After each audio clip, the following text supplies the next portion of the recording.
Miracles TV நேயர்களுக்கு வணக்கம்.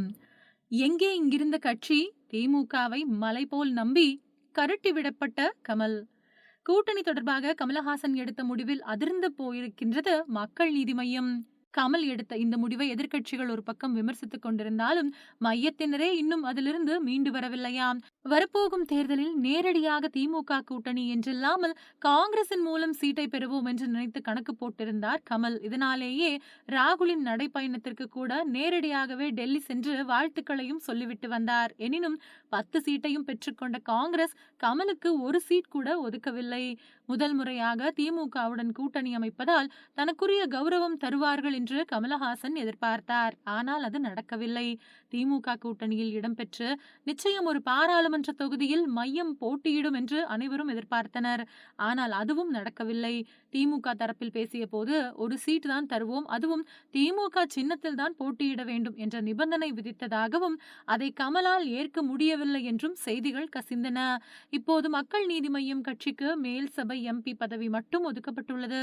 வேறு வழியின்றி கமலஹாசன் அதனை ஏற்றுக்கொண்டுள்ளார். தேசத்திற்காக நாமெல்லாம் ஒரே மேடையில் அமர வேண்டும், தேசத்தின் நலனை காக்க எடுத்த முடிவு என்ற விளக்கத்தையும் கமல் தந்திருந்தார். ஆனாலும் மையத்தினர் கொதிப்பு இன்னும் அடங்கவில்லை. தற்பொழுது தேர்தல் தேதி அறிவிக்கப்பட்டு விட்ட நிலையில் தமிழகத்தில் தேர்தல் பணிகள் வேகம் எடுத்துள்ளன.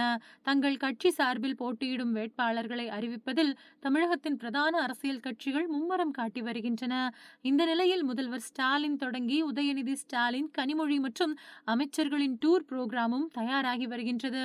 இந்த தேர்தலில் திமுக கூட்டணியில் ஒரு ராஜ்யசபா சீட் பெற்றுள்ள மக்கள் நீதி மய்யம் கட்சியின் தலைவர் கமல்ஹாசன் அதற்கு பிரதி உபகாரமாக திமுக கூட்டணியை ஆதரித்து சூறாவளி சுற்றுப்பயணம் செய்யவிருக்கிறார். தன்னுடைய தேர்தல் சுற்றுப்பயணத்தை வகுக்க மையத்தின் நிர்வாகிகளுடன் கலந்து பேசியிருக்கிறார் கமல்.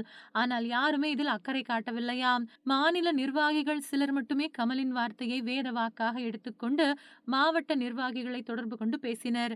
இந்த தேதியில் இத்தனை மணிக்கு உங்கள் தொகுதிக்கு தலைவர் வருகிறார், கட்சிக்காரர்களை திரட்டி அவருக்கு உற்சாக வரவேற்பு மற்றும் பயணத்திற்கான அனுமதி வாங்குவது உள்ளிட்டவைகளை கவனிக்க வேண்டும் என்று வலியுறுத்தியிருக்கின்றனர். ஆனால் மாவட்ட நிர்வாகிகளோ கட்சி இருந்தால்தானே கட்சிக்காரர்களை திரட்டுவது, எங்களால் முடியாது என்று ஒதுங்கிக் கொள்கிறார்களாம்.